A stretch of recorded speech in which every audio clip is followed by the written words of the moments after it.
यं प्रेते विचिकित्सा मनुष्ये अस्तीत्येकेनायमस्तीति चैके एतद्विद्यामनुशिष्टस्त्वयाहं वराणामेष वरस्तृतीयः देवैरत्रापि विचिकित्सितं पुरा न हि सुज्ञेयमणुरेष धर्मः अन्यं वरं नचिकेतो वृणीष्व मामोपरोत्सीरति मा सृजैनम् दैवरत्रापि विचिकित्सितं किल त्वं च मृत्यो यन्न सुज्ञेयमात्थ वक्ता चास्य त्वादृगन्यो न लभ्यो नान्यो वरस्तुल्य एतस्य कश्चित् शतायुषः पुत्रपौत्रान् वृणीष्व बहून् पशून् हस्तिहिरण्यमश्वान् भूमेर्महदायतनं वृणीष्व स्वयं च जीव शरदो यावदिच्छसि एतत्तुल्यं यदि मन्यसे वरं वृणीष्व वित्तं चिरजीविकां च महाभूमौ नचिकेतस्त्वमेधि कामानां त्वा कामभाजं करोमि ये ये कामा दुर्लभामर्त्यलोके सर्वान् कामान् छन्दतः प्रार्थयस्व इमा रामाः सरथाः सतूर्या न हि दृशा लम्भनीया मनुष्यैः आभिर्मत्प्रक्ताभिः परिचारयस्व नचिकेतो मरणं मानुप्राक्षीः श्वोभावामर्त्यस्य यदन्तकैतत् सर्वेन्द्रियाणां जरयन्ति तेजः अपि सर्वं जीवितमल्पमेव तवैव वाहास्तव नृत्यगीते न वित्तेन तर्पणीयो मनुष्यो लप्स्यामहे वित्तमद्राक्ष्मचेत्त्वा जीविष्यामो यावदीशिष्यसि त्वं वरस्तु मे वरणीयः स एव अजीर्यताममृतानामुपेत्य जीर्यन्मर्त्यः क्व तदास्थः प्रजानन् अभिध्यायन् वर्णरतिप्रमोदान् अतिदीर्घे जीविते को रमेत यस्मिन्निदं विचिकित्सन्ति मृत्यो यत्साम्पराये महति ब्रूहि नस्तत् योऽयं वरो गूढमनुप्रविष्टो नान्यं तस्मान्नचिकेता वृणीते।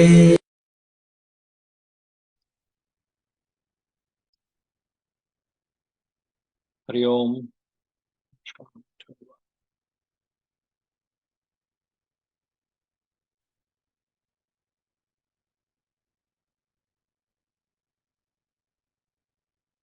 Welcome Panigrahaji to the Upanishad class.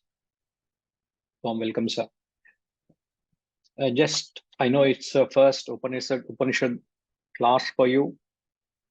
Currently, we are going to start the 24th mantra of the Kathopanishad. Kathopanishad is a very famous text of a dialogue between the young boy called Nachiketa with the Lord of Death. I'm sure you've heard of the very famous text. We are in the first Valli, or the first chapter. This is the story of the backdrop. We haven't got into the real philosophy, which starts from the second chapter. So in case you find any concept or anything that you find difficult, as you know, you're most welcome to clarify.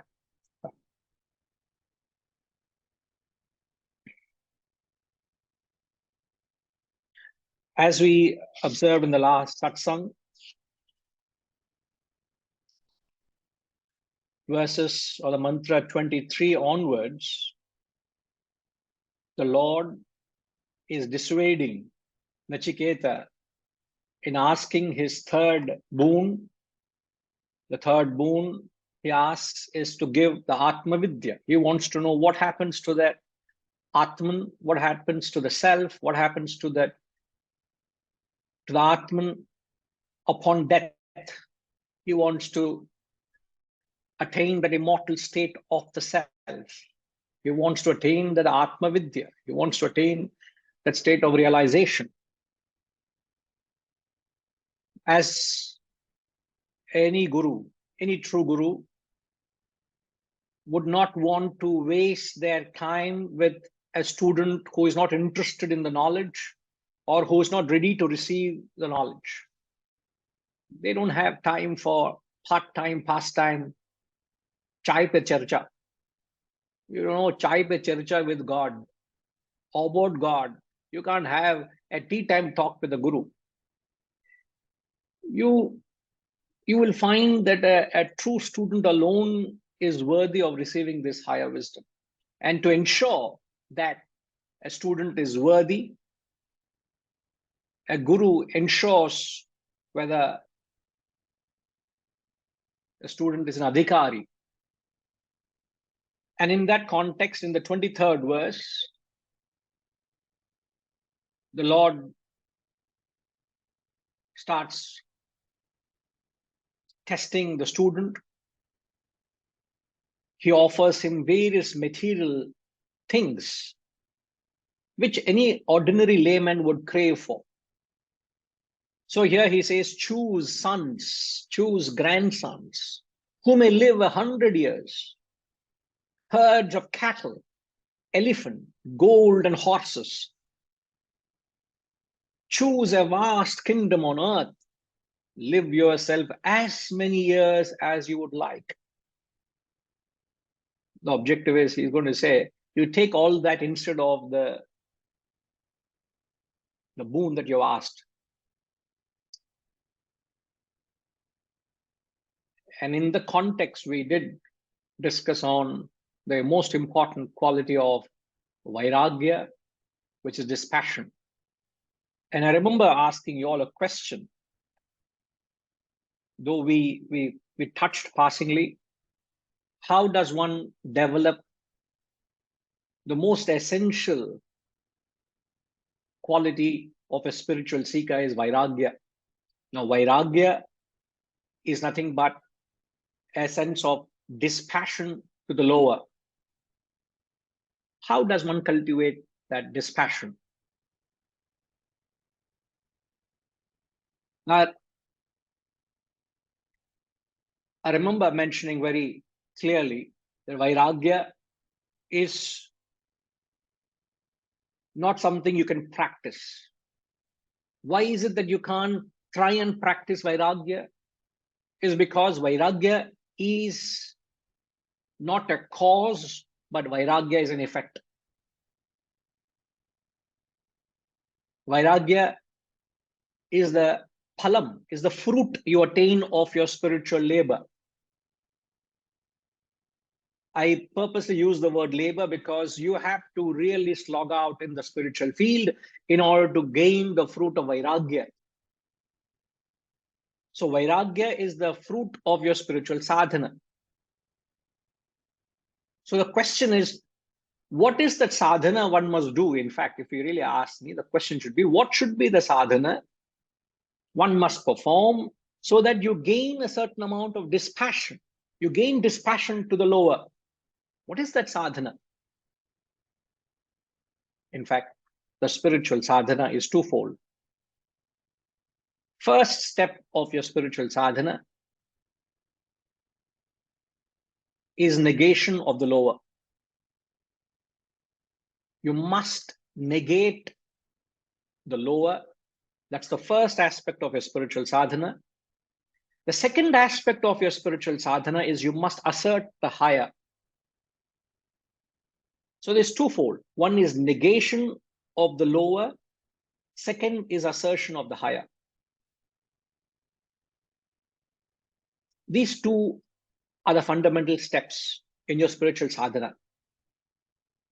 In fact, you can say these are the pillars of your spiritual practice of any sadhak. Negation of the lower, assertion of the higher.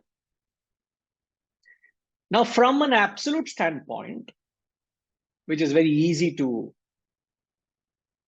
mention as a matter of fact, negation of the lower is to say the world is a mithya. The world is illusory. The world has no substance. The world has no meaning. To say Jagat Mithya, to understand that the world is illusory and to reject that world and saying Neti, Neti, not this, not this. To say that from an absolute standpoint is negation of the lower. Now, assertion of the higher from an absolute standpoint would be Brahma Satyam.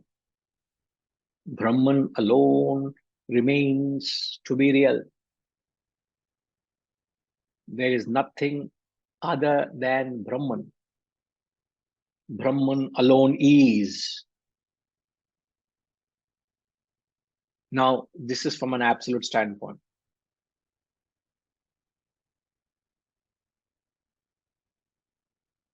From an absolute standpoint, negation of the lower is to say the world is illusory. From an absolute standpoint, to assert the reality is to say Brahman alone is real. Ayam Atma Brahma. Ayam Atma Brahma is the famous aphorism from the Upanishads, which is Abhyasa Vakya. Abhyasa Vakya means a statement of practice. So every time, whenever you get time, you must consciously assert that truth to say this Atman is that self.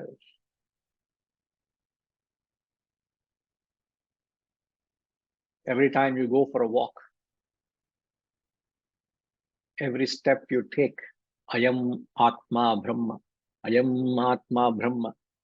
Keep telling yourself mentally, Ayam Atma Brahma. Initially, you may try to speak out.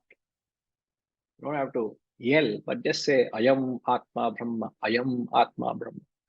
So if you are walking for half an hour, imagine mechanically saying, first you start perhaps by saying mechanically to say, I am that Brahman, I am that Brahman.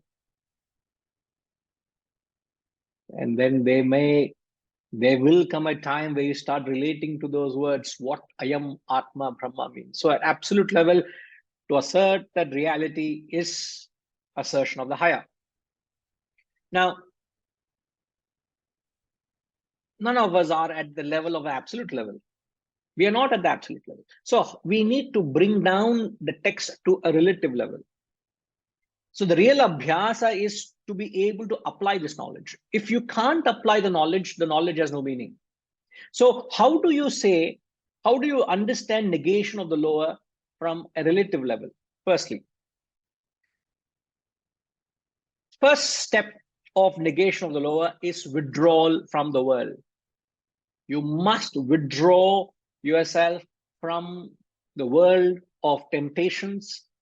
You must withdraw yourself from the world of sensual pleasures. You must withdraw yourself from the world of sensual indulgences. As much as you can withdraw, when you don't contact the world physically and mentally. I'm not just talking of physical withdrawal, my dear friends. I may physically withdraw. I can be sitting in a conducive place for my sadhana, but I may let my mind indulge in the worldly enjoyments. That is of no use. So you must learn to physically and mentally withdraw. Remember, don't withdraw beyond your capacity. If you withdraw beyond your capacity, it causes suppression, frustration. So keep withdrawing, knowing what your capacity is. So when you withdraw, what happens?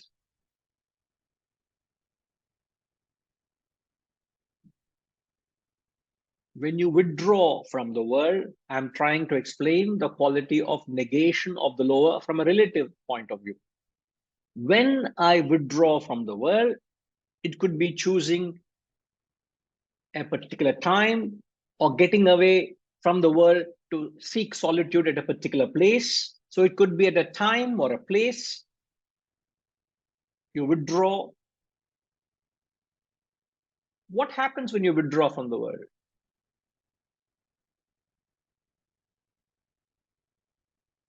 UK.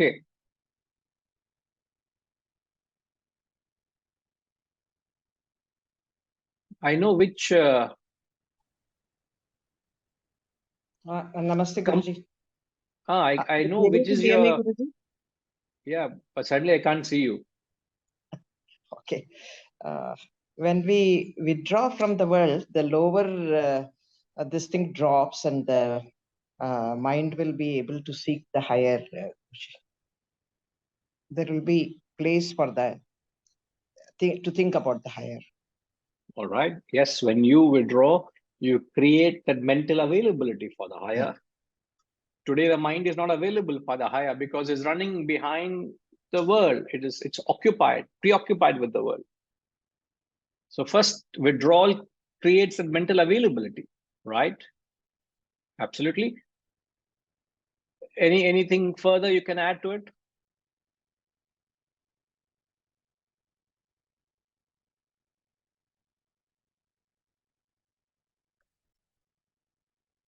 All right. Yes, Panigraji, it's Vairagya. It's VAI, not V. Maybe it's a spelling error. Vairagya and detachment are one and the same thing. So detachment to the lower, dispassion to the lower, disinterest in the lower is one and the same.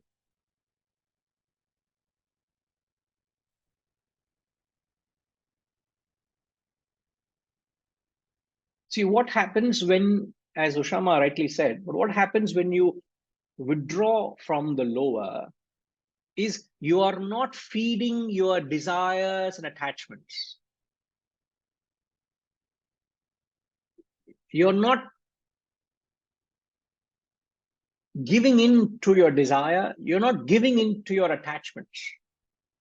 So by withdrawing, you're not feeding the lower kama, lower desires and lower propensities. You don't feed them.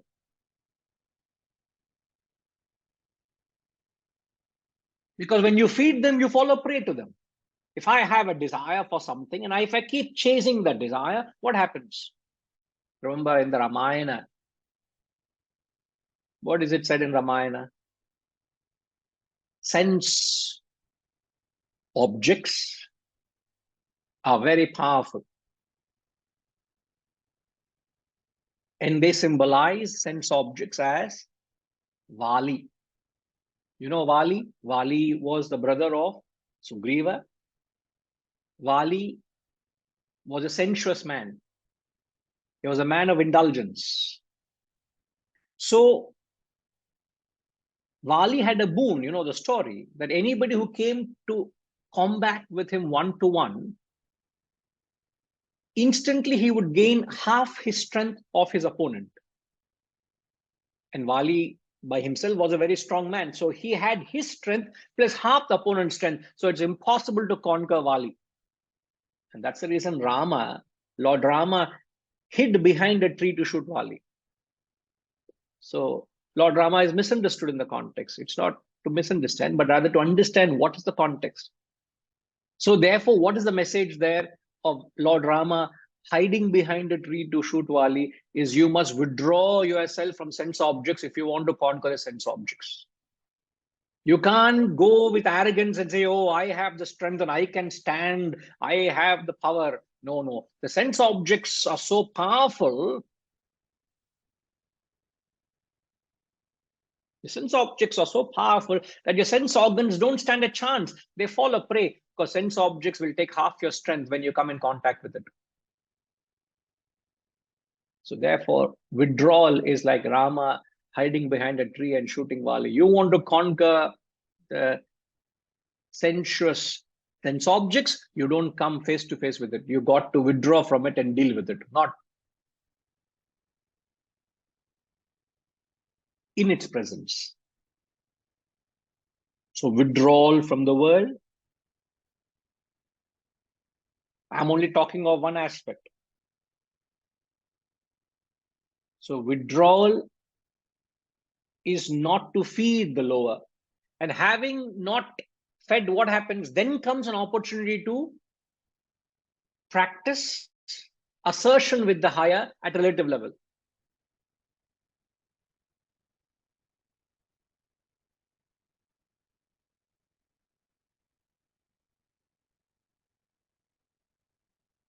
So before I get to the assertion of the higher at the relative level, let me clarify a couple of clarifications here.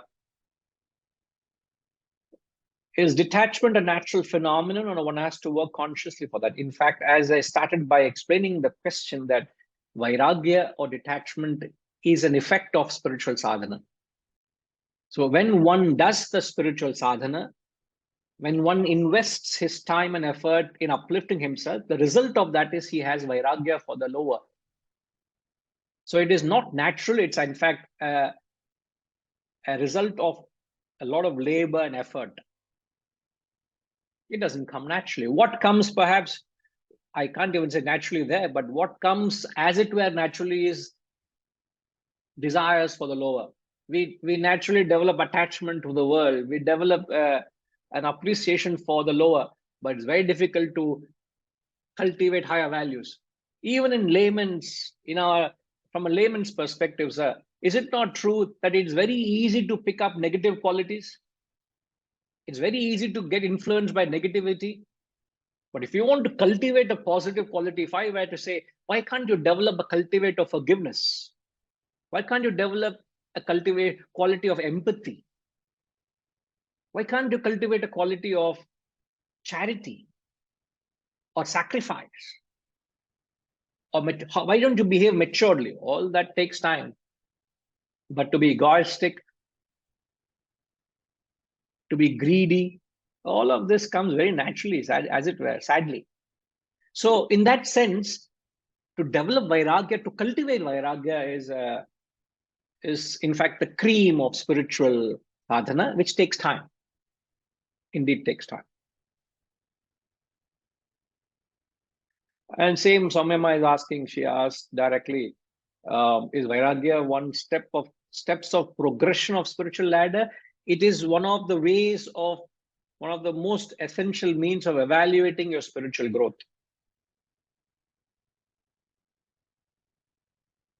A very powerful tool to be very honest to yourself, to say where I truly stand.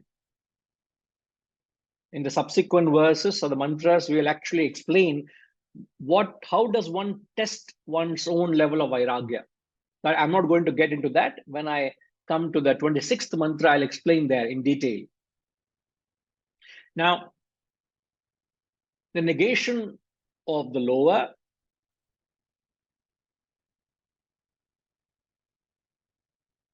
is withdrawal, assertion of the higher at the relative level. What is the important assertion of the higher at relative level?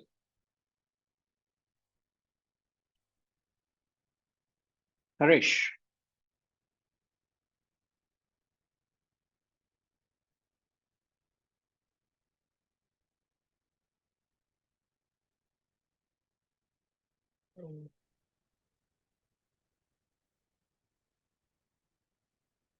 Assertion of the higher to the relative level, Guruji, is that we are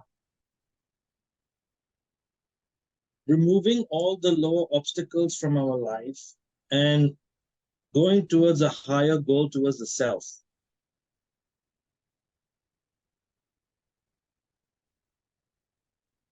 That is right. But what is the practice of assertion of the higher? Relative level. At your level, I can tell you withdraw from unnecessary activity, which is negation of the lower, right? Yes. At your level, I can tell you assert the higher. How would you assert the higher? Or if you were to advise me to assert the higher, what would you advise me? How could I practice that quality?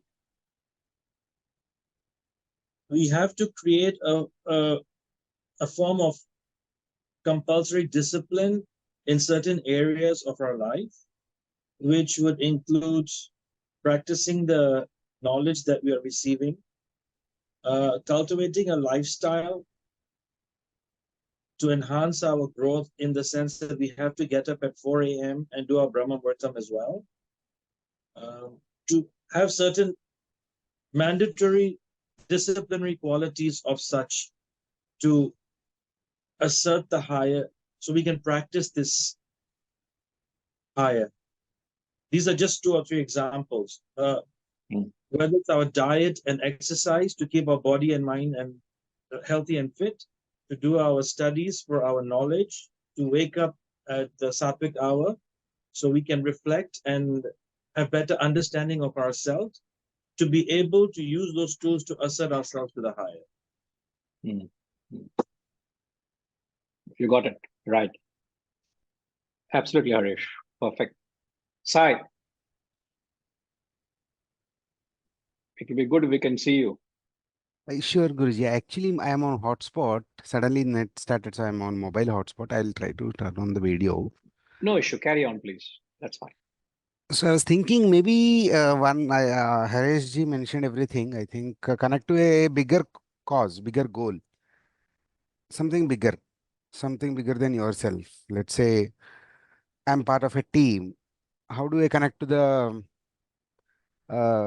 team's purpose? I'm working in a team in an organization. So try to rise above yourself. That way, you will have a relatively better goal. If I'm only thinking about myself, then there is a chance to, go back to the, what you call that, selfishness is one of the drivers for all these things, right? So always, I mean, it's like connect to a larger goal. It's like a rope to climb up higher and higher, right? Absolutely. You're right. Yes, you are like taking at it from a specific perspective with reference to an action oriented, where whether you can work for your own selfish purposes or work for a larger good, which is your organization, or think in terms of your well-being of your team. I can relate to that idea. Now, in a generic spiritual sense, the assertion of the higher is the most essential spiritual sadhana, which is manana. The manana is the reflection over the knowledge you have gained. When you do reflection or manana, what happens is the thought for the higher gets reinforced. So you're feeding the thought of the higher. It's like you feed your body with food, which gives the energy and vitality. You must feed the thought. If the thought is the body, the reflection to the thought is the food to the thought. I repeat, just like I give food to my body, which gives vitality and strength to my body, the thought of the higher, all of us have thought of the higher, don't we? At some point in our lives, we have consciously said, yes, I must evolve. I must become a better human being. I must invest my time in self-improvement, self-enrichment, self-evolution, self-development, whatever that be. Now, that thought of the higher is like a physical body to me. Just like I give food to my body, I must reflect on the thoughts and ideas that I have learned, which is like food to the mind. So manana is food to the mind, just like annam is food to the body. If I deprive my body of food, my organs will have no vitality. They will lose their strength and vigor. Similarly, the thought of the higher gets vitality when you give food to it. What is the food to the mind? It is the reflection. Manana is a conscious reflection. And only when you give food to the mind, which is conscious reflection, which is, as Venkateshan rightly said, that you engage with the knowledge. When you feed the thought of the higher,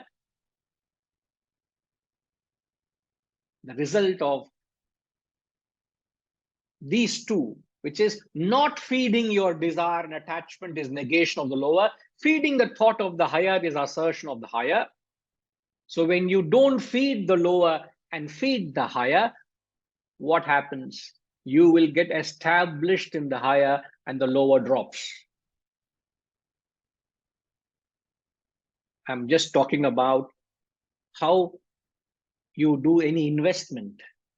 When you invest your resources and funds into a particular avenue intelligently, over a period of time, your investment swells. It gives you rewards. It gives you favorable returns. You're enriched by your investments, right? When you have limited resources, you say, I will invest in this, but not in that. So when I withdraw a particular investment, for example, if I say you have 10 lakh rupees, 10 lakh is a million, Harish, in case you don't know the 10 lakh. If you take out a million from a particular source of investment and reinvest it somewhere else, let's say if your funds are lying in a bank in a fixed deposit, and you know, fixed deposit nowadays don't give you much yield, much return. So your banker or your financial advisor says, sir, remove the funds from your fixed deposit, put in, I don't know, in stocks or some other funds. What do you do? Yes, sir, I'll do that. You take out, you withdraw from that and reinvest into the funds. You may lose in the fixed deposits because you're withdrawn from there, because you've reinvested in the funds, you will gain from here. So negation of the lower is withdrawing your funds from fixed deposit. Reinvesting them in mutual funds or in some stocks is like investing in the higher. Over a period of time, you will lose the value for the lower, you will gain the value from the higher. This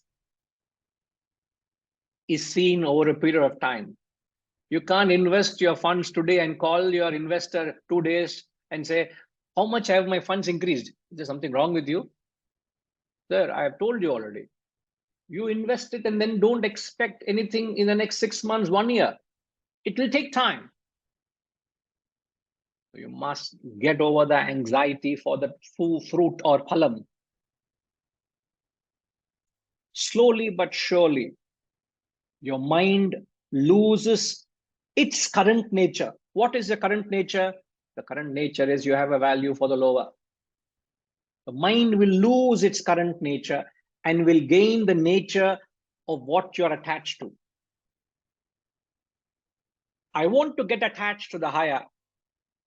And because I'm investing my thoughts and effort in the higher, I will become what I wish to become. Remember the law of attachment. Gayatri Ma, what is the law of attachment? Attach you lose, detach you gain. Forget this law. This is not the law of attachment. It is the law, but not in the context. Are we talking of losing anything? You become what you think. The attachment le nariya laws irukku. In the law of attachment, what is the complete law? As you think, So you become. Now, how does it fit into the context? Since you're all the time thinking of the higher goals, manana, that becomes your. You will become what you think of. Now you see the whole picture. So we said Vairagya is an effect.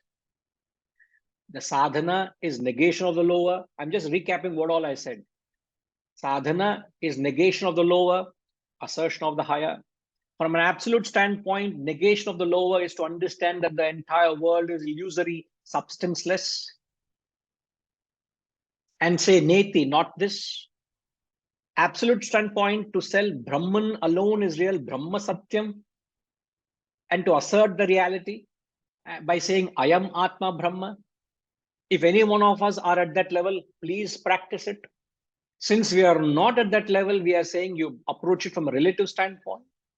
How do you approach relative standpoint of negation of the lower? Is withdrawing from the world. When you withdraw from the world, you don't feed your desires, you don't feed your attachments. Because if you worship the desires and attachments, you fall a prey to the sensual temptations, reference Vali. When you relate at a relative level, when you assert the higher, is through constant reflection, is like giving food to the thought of the reality. And when you invest your thoughts and resources in the higher through manana, reflection, and satsang, and this can be in degree. Your entire sadhana is in degrees. And you can keep intensifying your effort at the relative level. You can withdraw further. Keep withdrawing more. When you withdraw more, you have more opportunity to reflect. Don't rush into the world. Don't have to fall a prey to every invitation of the world.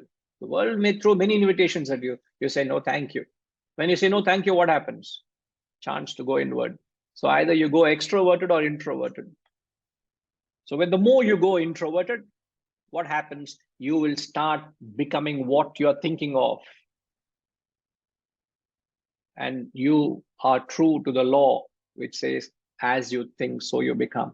And since you are thinking of the higher, you become the higher. And as a result of your establishment, the higher, you develop a disinterest to the lower. You don't have to run away from your family. You don't have to get away from your business. You don't have to discard the world, please. Vairagya or dispassion doesn't mean running away from the world.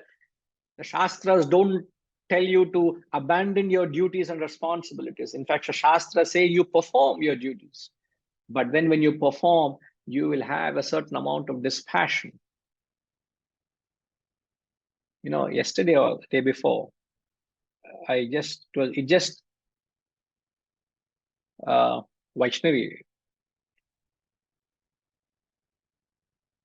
she was talking of her father's friend.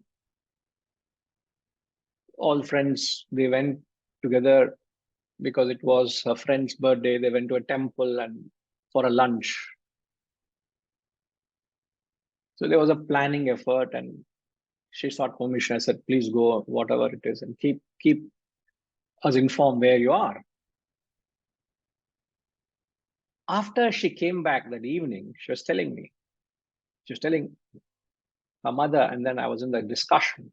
She was saying, my friend's father is so anxious, so attached to her. Unlike you, Daddy, she said. I see you are so detached. As a daughter, she sees her father detached to her. She observes it. Not that I was unconcerned. So as a father, I have an obligation, a duty. I can tell I'm detached, but the other person, does it see, or the other person notice whether I'm detached or not? It's for her to notice and say, Dad, you're very detached to me. It's an observation which she sees it. So it's important that I continue to perform my duty as a father, as a teacher, as a husband, as a son, as a guru. Keep performing my duties, but with complete detachment to it. Total detachment. So it was very pleasing to hear when she said that my father is very detached. And she was telling apparently to her friends, you know. She was narrating it. So it's not the question of abandoning your duties, rather is to perform your duties with a charm. Only when you're objective and detached, you will do your job well. Imagine, I know my daughter is out with her friends. Is she safe? How secure is she? Is everything okay? Every half an hour I'm messaging her. Every half an hour I'm calling her. What would that do to me? Arunama, if I'm doing that, imagine she's been away from home for 5-6 hours, if not more. And every half an hour I'm calling her. What is happening to me throughout? I'm worrying unnecessarily, creating more stress and tension for me. I'm losing my own peace of mind. I'm losing my peace of mind, and also annoying that. Yes, and I also get irritated. Dad, I'm fine. Nothing wrong with me. Why are you bothering me? I become an albatross around her neck. I become a backpack, almost a pain in her neck. Isn't it? All relationships are pain in the neck.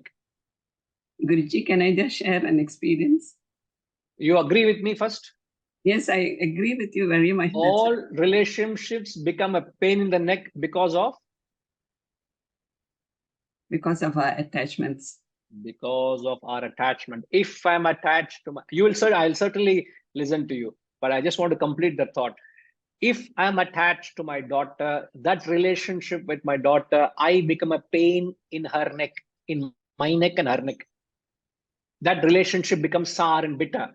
Only when I have that respect and trust and that belief that she is in a safe hands or she is well matured to take care of herself, provided you have done your due diligence, and then have faith that it'll all be well. Don't be reckless to it. Whatever you need to do. So it is that attachment. So by withdrawing,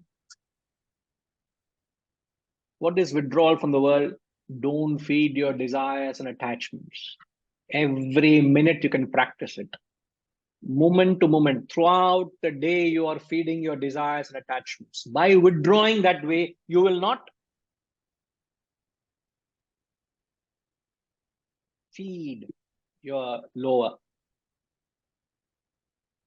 Yes, ma, please. No, it's just a simple observation. When you said it, it came to my mind. Like when my grandson comes back home from school, I'll be asking him, how did your day go? I mean, what did you study? Like the other day, he went for an outing. What did you do? All that. Then, like I noticed that when I keep asking questions, he sort of gets so fed up, annoyed that he does not want to answer it, as though I'm unnecessarily asking him every day, So then I thought, yeah, I mean, he's not liking that intrusion that I'm asking about him. And it's a time for me not to get so much mentally involved, I was telling myself. Yes. Don't ask him from next time he comes. No, I realize, honestly, I realize that, You must apply psychology. You must apply psychology and it will work wonders. The best way to draw attention is don't give attention. Don't give the attention. Let them do what they want. You know that they're there. Let them in the world. What does your grandson call you? Amuma. Amama, you know what happened today? My friend gave this to me and he'll come and show you. Okay. You don't react, huh? Don't. Oh, what is it? Don't share. Okay. Carry on. I'm busy.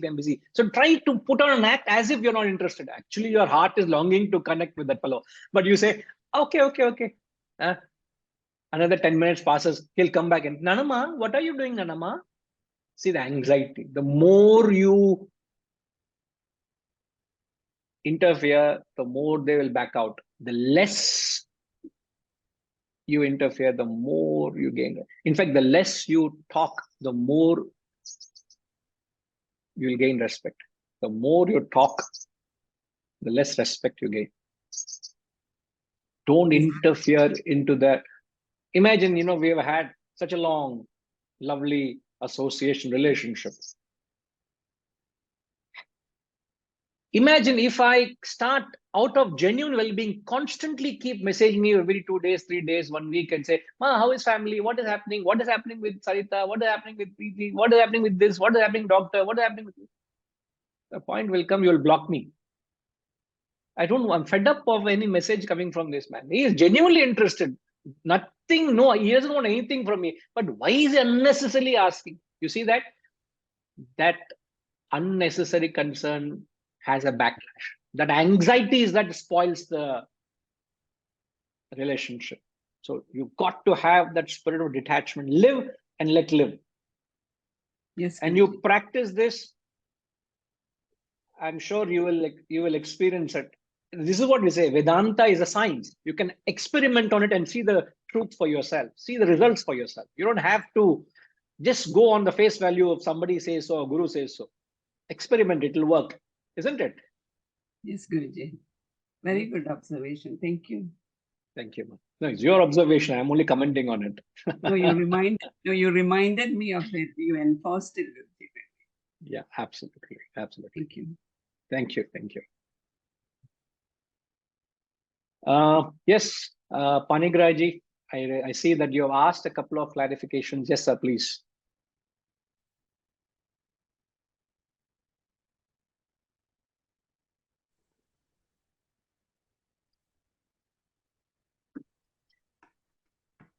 Yes, sir.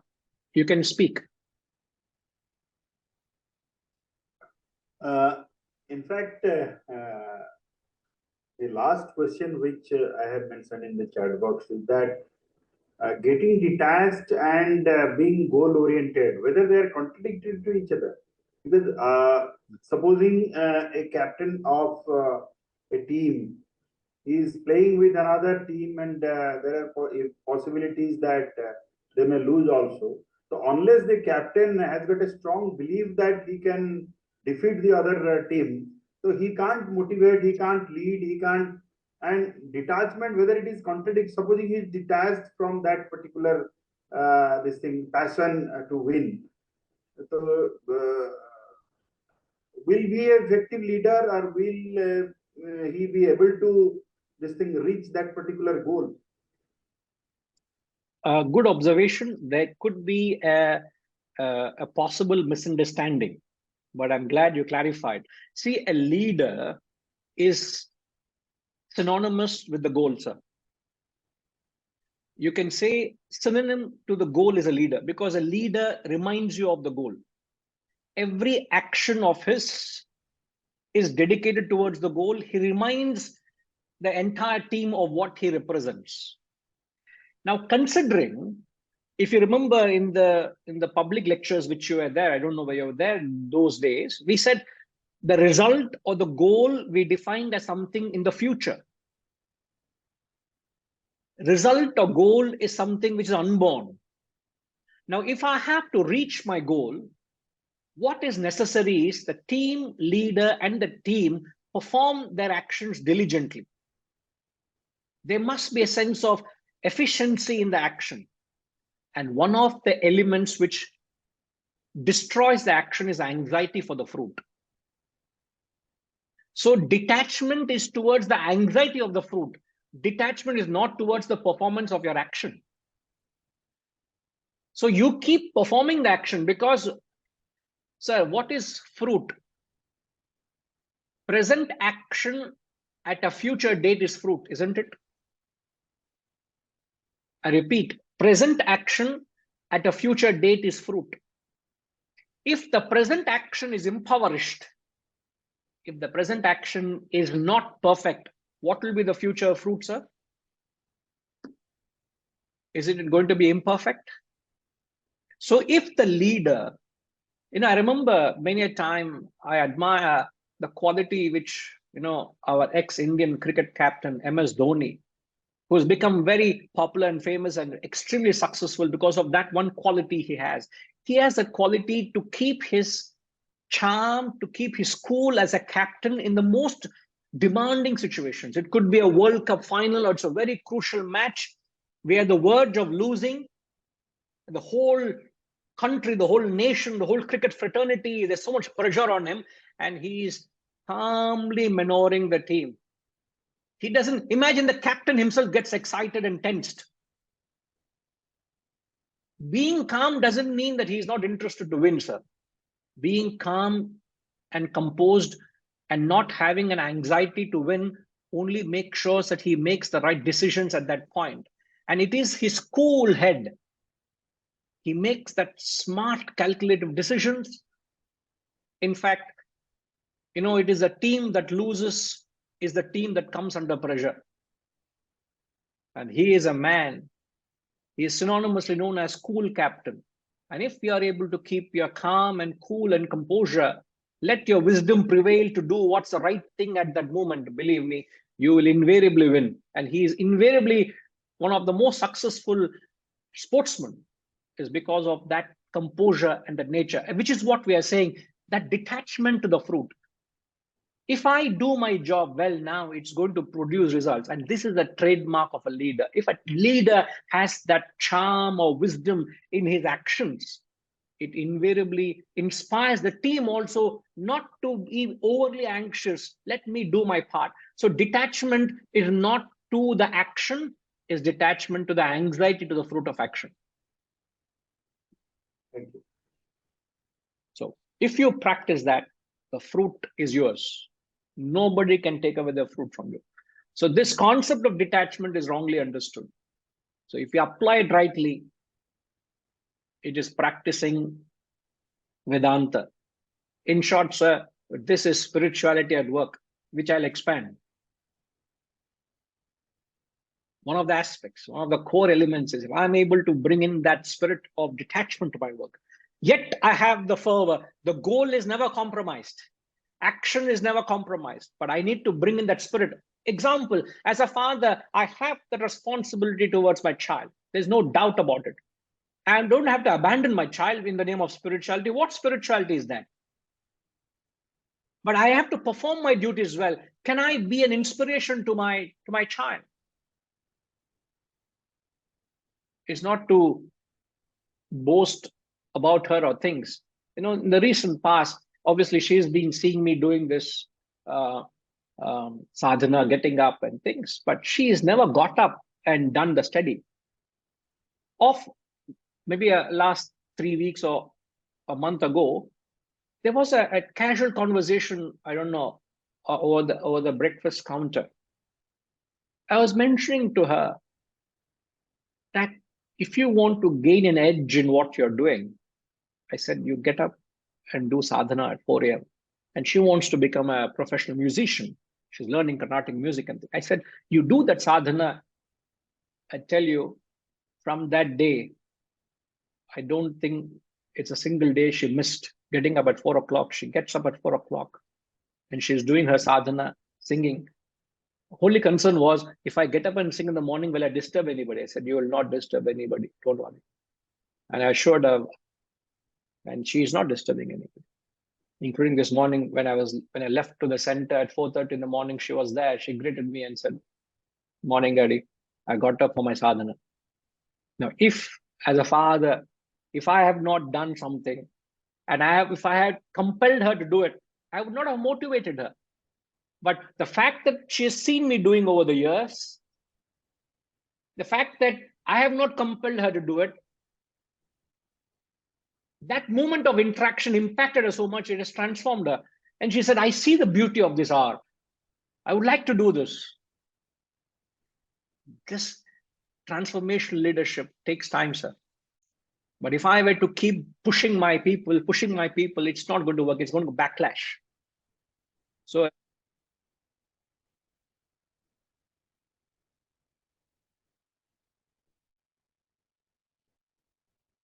Guruji, your voice is gone. realize that. Yeah, now it's okay. Is it okay? Little more louder. Hello? Yeah. Now it's all right. Right. No, I realized this Bluetooth got disconnected. Now I'm audible? Yes. Right. So the point I was making is that a job of a leader is to be inspirational. And a trademark of a leader is to identify with his goal. He becomes synonymous of the goal. He would never ever compromise his goal. And that tempo, if a leader maintains and inspires his team, is done his job. You don't have to be behind. As they say, every leader is an invisible leader. You know, I'll just share this. I know a few people want to connect with me. I want to share this experience. There was a Colonel Nair. He's very much in Hyderabad, but he used to be one of my very old students. I've known him for over 25 years. And he was a very high ranked in the army and very successful. And once he visited the ashram where I studied, he visited the ashram, and the time when he visited the ashram, Swamiji was not there. He was a lecture tour. He stayed there for 3-4 days. And after he came back from the ashram stay, he said, Guruji, I observed something so beautiful, that there was nobody, the head of the ashram was not there. There was nobody overseeing whether the students are following their schedule or discipline. But I see every student was so inspired to live a life of self-discipline, which is not the case in the army. All the time in the army, we are imposing them to lead, get up at this time, do this schedule, go for this, go for that. The moment the leader is not there, they don't behave themselves. I see that difference between you students, and I'm constantly trying to mend my soldiers or my army personnel. There's a difference between discipline being imposed by a leader vis-a-vis instilling the principle of self-discipline. So we are all initiated to that life of self-discipline, sir. Whether somebody is watching or not, we live a life of discipline.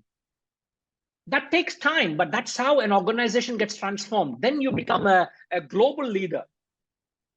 What's the point me being disciplined when my leader is there? When he's not there, I turn my tail and become the other. It doesn't help. So an inspirational leader is influential and becomes an invisible leader. Thereafter, the team takes they become the torchbearer. They take it forward, because every leader has a limited time. The organization should carry on way beyond that person, isn't it? So these are some powerful tools which really transform a leader and transform the organization, sir. So it is an essential step, right, sir?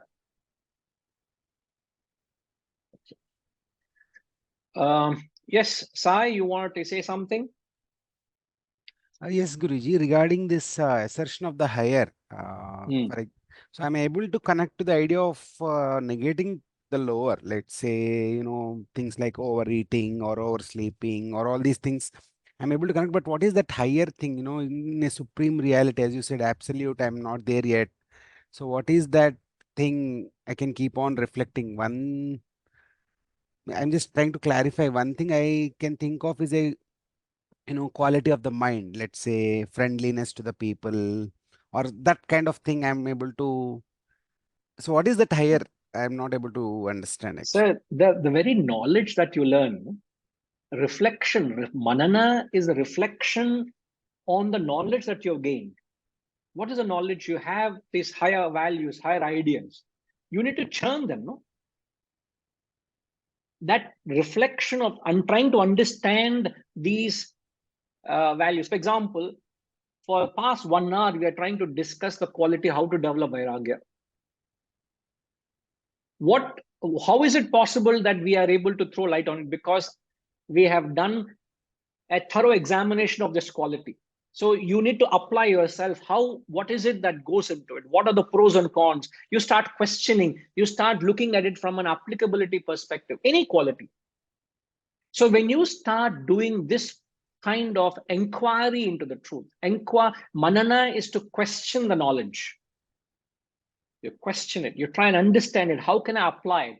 What are the benefits of it? What are the pros and cons? Where are my strengths and where are my weaknesses?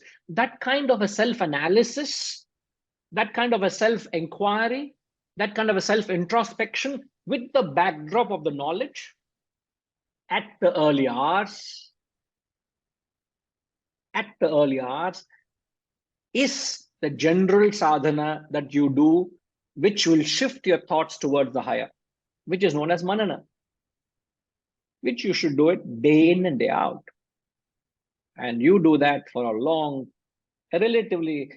relative period of time, you start seeing results. You start doing it for, I was quoting Vaishnavi, she's doing for 3-4 weeks, and she sees a phenomenal difference. And I don't need to tell her now. She doesn't need an alarm. I don't need to tell her to get up at 4 o'clock.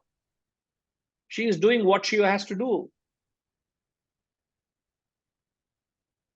So if you do that day in and day out, a matter of month or two, you will find phenomenal difference. Phenomenal. There's such clarity you develop. A matter of a month or two, but you do it every day. Don't get up once a week for 6 months, nothing will happen.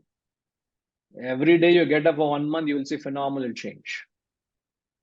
You need to be inspired to do it. You need to put that effort. Consistency is very important, rightly said. All right, Sai? Yeah, got it. Thank you. Right. Setuji, I know you've been wanting to say something. Please, sir.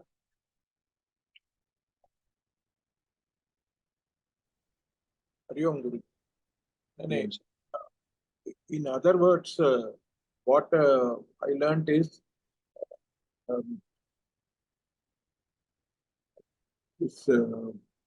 first we have to learn, be in satsang, and satsang will give us knowledge from Guru, and knowledge mananam will make us wise.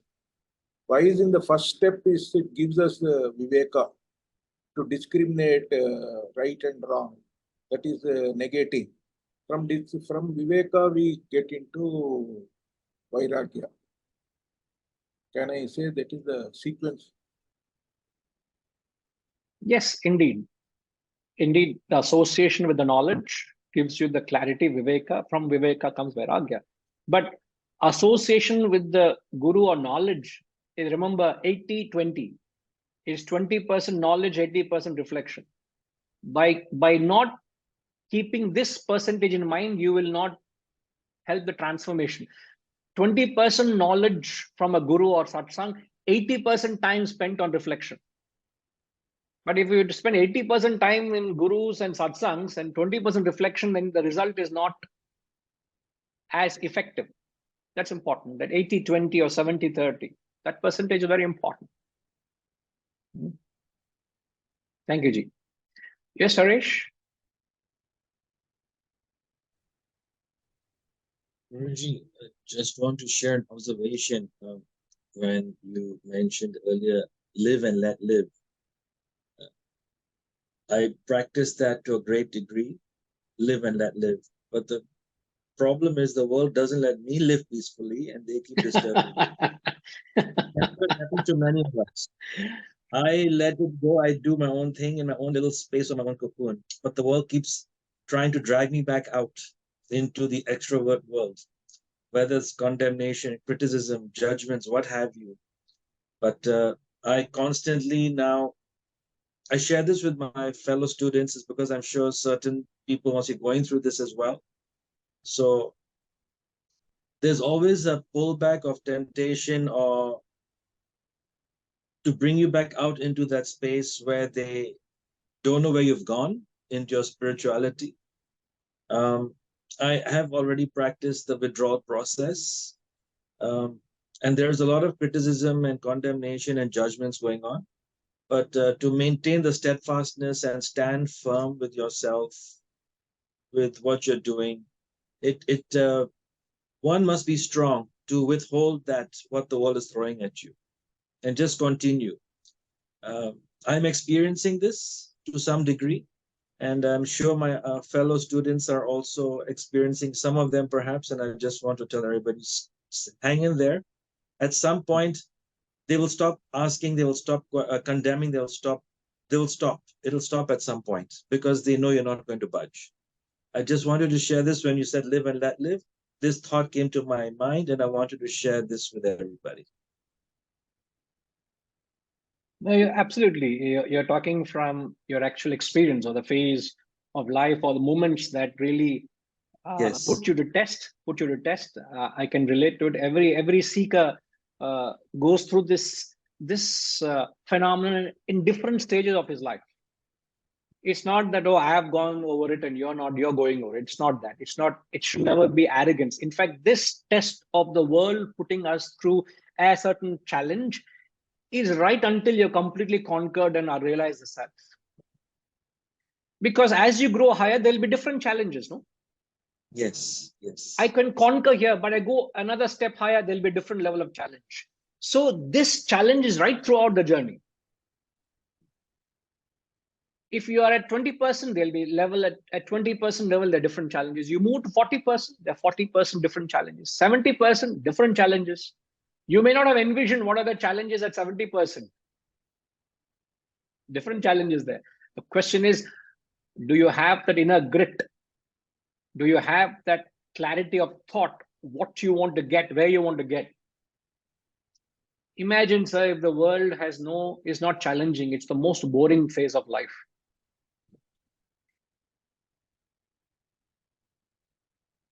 As you can relate to, imagine a tournament.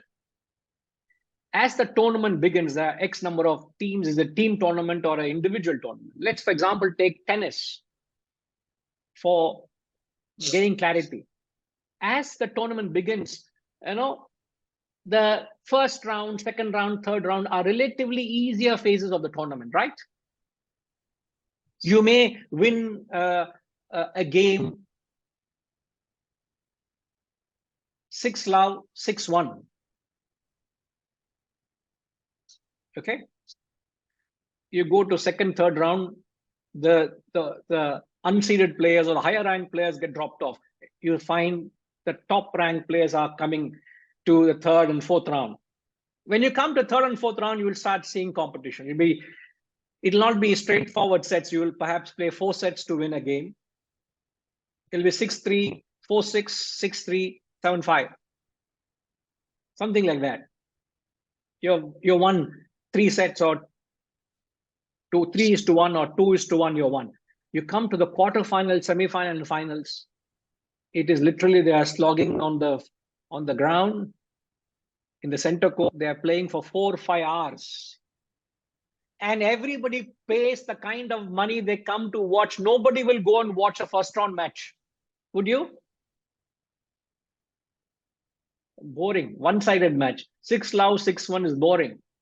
But imagine 7-5, 7-5, 5-7, 5-7, 7-5. 4 hours, Wimbledon, final, the world number 1, world number 2 are playing. It brings the best out of the player. It's a charm to watch. So when the world is tough, when the world is challenging, you need to use it to polish yourself greater.